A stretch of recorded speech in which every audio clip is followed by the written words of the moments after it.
Once there was a monk who lived with other monks in a monastery.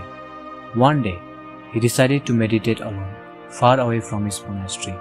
There was a lake nearby where less people used to visit, so he decided to go to that lake to meditate peacefully.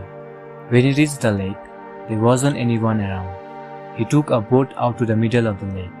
When he reached at the middle, he tethered his boat. There he sat with his eyes closed and began his meditation. After a few hours of undisturbed silence and serenity, he suddenly felt a bump of another boat colliding with his boat. The monk got distracted, but still he kept his eyes closed. Again he felt a bump. With his eyes closed, he sensed his anger rising, but still he kept his eyes closed and stayed silent. After a while, again he felt a bump. Now he was really angry and ready to scream at the boatman, who dared to disturb his meditation.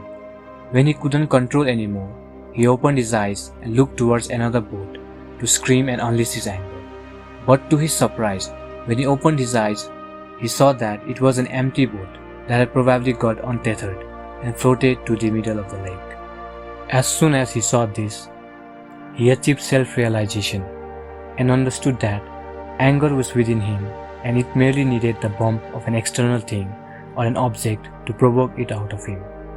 From then on, whenever that monk would come across someone who irritates him or tries to provoke him to anger, he would remind himself, "Other person is merely an empty boat, the anger is within me." We should try to control ourselves and keep ourselves away from anger, as anger has the power to destroy the person who wields it. It will harm the bearer and always have bad consequences, so it is always advised to get rid of it before it's too late.